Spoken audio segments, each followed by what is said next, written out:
It's no surprise that Pokemon is a golden goose, making millions of dollars regardless of what it is they're selling. Games, TV shows, toys, plush, clothes, everything.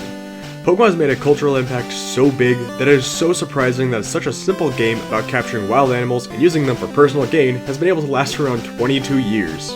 So it's no surprise that other companies want to cash in on it and attempt to outlive the king. Unsurprisingly, a lot of the companies tried, and most of their attempts were short-lived, or they faded into obscurity. One such attempt is this game here, Robopon Sun version.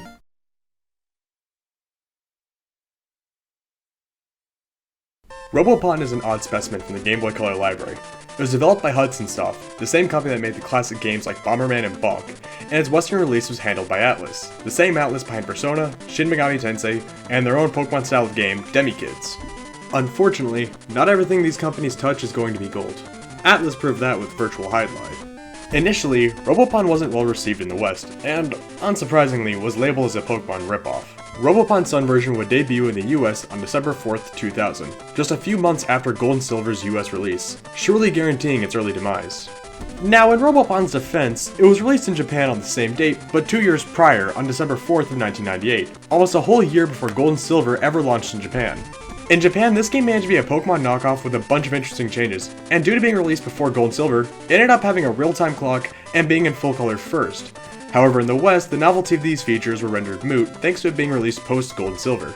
Oddly enough, there are multiple versions of Gen 1 Robopon that exist, but only in Japan. There's the beginning Sun and Star, and a third game being the Moon version. Like, look at that! Robopon did Sun and Moon versions years before Pokemon ever did. And despite there being 3 games to bring overseas, we got just the Sun version. Its original counterpart Star version wouldn't see an official release, meaning that without cheating, it was impossible to catch them all. Additionally, there's one thing to mention, the elephant in the room, the cartridge. Look at how big this thing is! It sticks out like a sore thumb, and is way too bulky compared to the standard Game Boy cartridges. This thing is packed with some odd features, but we'll get into those later. The minute the game starts, before you even start playing, it becomes immediately obvious just how close this was made to be similar to its progenitor in artwork and design. It looks like they just ripped sprites from Pokemon Red and Blue and just colored them in. I swear this almost looks like a modern day ROM hack reusing Pokemon sprites and tiles with a few new changes and additions. To further earn the title of being a Pokemon knockoff, even the premise would seem similar. You're a young child, you get a creature from an old man, and you're tasked with being the best trainer of said creature in the nation. You clash heads with a rival, and then you're off to beat the 7 legends, who would appear to be the game's gym leaders, but they're more akin to the Assassins and No More Heroes since they operate on a similar ranking system. That's the plot in the simplest of terms. Going a bit deeper, along with your starting Robopon, your grandfather also gives you his old Robopon company to boot, making you its president. Oh boy, it feels just like Kamen Rider 01! I can't wait to be constantly threatened to be fired due to being a child with no knowledge of how to run a business! Lucky me! To further separate this from Pokemon, there's no real evil terrorist group like Team Rocket around. Instead, there's just the Robopon League, called the Legend 7, but some of them are crooks, so they got that in common. There's not an ongoing plot, however to fight each of the Robopon League, you have to go on a small quest to find them and officially challenge them to battle you at the Robopon Dome over at Tail Castle. Once you get your starting Robopon, you head to the school to participate in a small local tournament to determine who in the school deserves the honor of fighting the Legend 7. While you do this, you'll encounter your character's rival, Bisco, a jerk who thinks he's better than everyone. Basically a bootleg Gary. Once you defeat him, you head towards Tail Castle to challenge the Legend 7, and once you win, you're off to climb the ladder of greatness and become the best that no one ever was. The story then gets weirder and weirder as you progress. You go from fighting your classmates to chasing the Legend 6 through TV warp puzzles, fighting a gang of bandits led by the Legend 5, who continuously raid the nearby town and pillage their Robopon, and even enlist a mercenary militia led by the Legend 4. Eventually, you'll encounter my favorite part of the story, challenging Dr. Disc, the holder of the Legend 3 title. It turns out that Dr. Disc, your unassuming neighbor back home, was the Legend 3, and he's barricaded himself inside a giant tower in an attempt to prevent you from challenging him. He also went and kidnapped our character's girlfriend, who is also his daughter, in order to win the custody battle of the century. So we should probably do something about that. But how? Well, since your girlfriend mentioned that there was something in a nearby lake that could help, logically that means we should go to that lake and purchase some sukiyaki to use as bait on a fishing pole, so that way we get pulled into Atlantis. Why are you so confused? Wasn't that obvious? Now that you're in Atlantis, your next steps should be perfectly clear. It's time to loot the shit out of the city for bombs, which you use to blow up Dr. Disc's tower to Kingdom Come. Like what any rational person would do. Due to the bizarre nature of this obscure Game Boy title, it definitely and surprisingly offers more than the whole plot of Kingdom Hearts. Most of the noteworthy differences between this and Pokemon exist in the little things, like being made president of a company. Or rather, it stands out until you read the manual and see that your company you've inherited is failing. Whoops. Also, it mentions that your starting Robopon is useless. So, goodbye, Sonny! This adventure hasn't even started yet, and I already want nothing to do with you. Once you're the Legend 7, the game can truly be played, and it consists of going from location to location, battling and catching Robopon. Standard Pokemon affair. However, there are some notable differences in Robopon's gameplay. For starters, you traverse the game via a world map, which I kinda felt eliminated the sense of adventure I got in Pokemon. While exploring the world map locations, you'll find caves and buildings filled with our favorite things from Pokemon, like the aforementioned warp puzzles and rock pushing puzzles. Everyone's favorite thing to do in Pokemon. Then there's the real meat of the game, training your Robopon, which actually has some neat stuff to it. Robopon has a similar type attribute system, where one type is better or worse than the others. However, it can be a little confusing. Like, look at this type chart. There's all our favorites. There's normal, fire, water, wind, earth, thunder, and ice. As well as some new ones like evil and holy, or land, sea, and sky. Don't we already have those types? Additionally, it's not really intuitive. You know how you can just look at almost every Pokemon and be able to recognize what type they are, just based on their appearance? Yeah, not so much here in Robopon. Like, Punchy the Punching Bag. What type is this? Well, let's see. There's no fighting attribute, so is it normal? Nope! It's holy! Yeah, cause that's obvious. How about Gidget? It's got a drill on its arm, so it could be a land or earth type, right? Oh, it's an ice type. If only there was something with their design to clue me into that. Well, to be honest, while they don't usually clue you into their types, the Robopon designs are my favorite thing in the game. Some just look like generic robots and such. And then there's the rest, which are enjoyable for just how odd they are. Like, there's all the anime looking ones, there's the vehicle themed ones, and then the rest like my favorite, the Robopope, Hexbot, Draco, and Zombot, just to name a few. Now, one of the cool merits of this game is that there's a lot of customization in Robopon. You can customize your Robopon software similarly to Final Fantasy VII's Materia system, which can unlock new special attacks depending on what's installed. And you can buff up their stats by equipping new weapons and body parts to them. Unfortunately, there's a lot of variables you need to know, like your Robopon's RAM, their type, software limit. Seriously, it's kinda complicated. I wouldn't be surprised if Robopon's height and weight played a factor into it. Another neat element to Robopon is how they handle training Robopon. Winning battles net the winning Robopon XP, but also energy balls that can be used on anyone, even your benched team members. These energy balls are used for evolution, and this system is great because it makes it possible to evolve new Robopon you get without having to focus all your time and effort into leveling them up. Training multiple Robopon eventually became kind of a chore, so I found an unstoppable strategy that you wouldn't expect. I trained exclusively one Robopon from beginning to end, and it wasn't Sunny. Remember, they're worthless. At first I trained this Robopon named Stimmy, who eventually became Chills. I liked their design and nicknamed them Kuwabara, but later I found my true partner, Pirate! Pirate began to dominate everything in his way, and overpowering him helped me in regards to another problem Robopon has.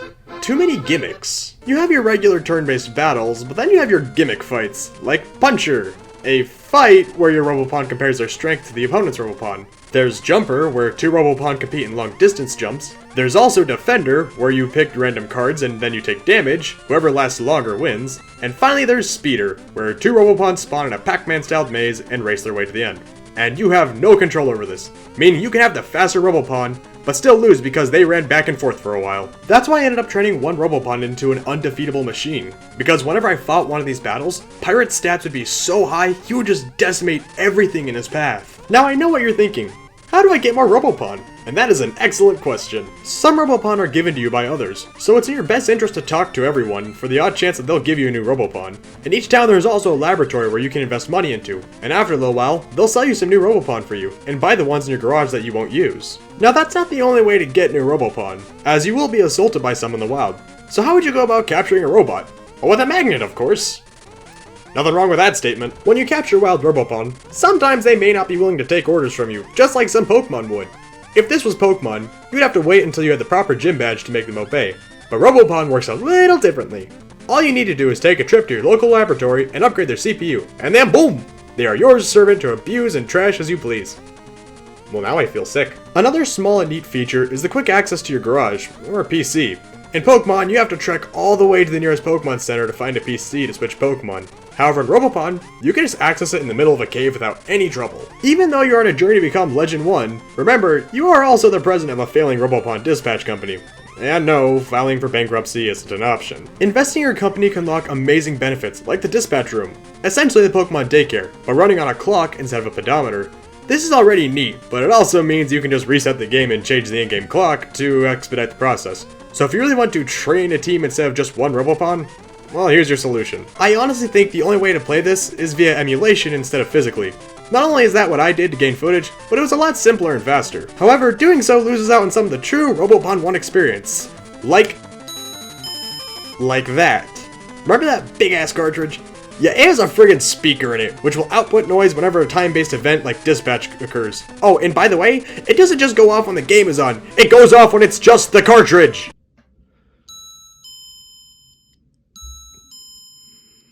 Bruh.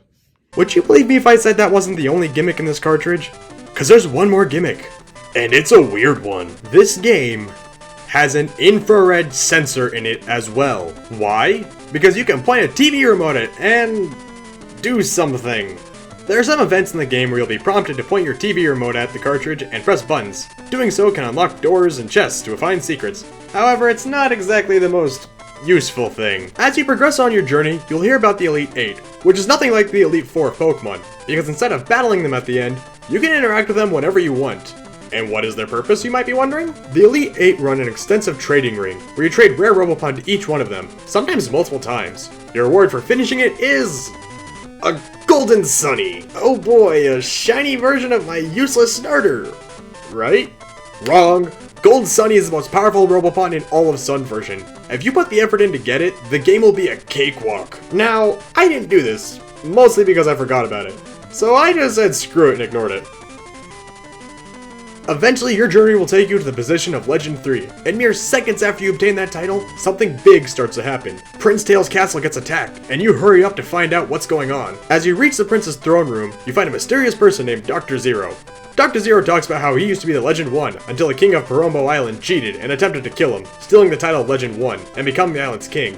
And now Dr. Zero has come to finish his evil plans and take back his title. And then he does. He just takes the laurel off the prince's head, kidnaps his girlfriend, and declares himself as Legend 1. Kinda anticlimactic, but okay. The prince runs to a cave and we have to go find him so we can challenge him for the position of Legend 2. He agrees to meet us at the Robodome, and when we get there, we trash his Robopon and crush his dreams. Prince Tail attempts to assault Dr. Zero on his own, but fails and gets his girlfriend turned into a mirror.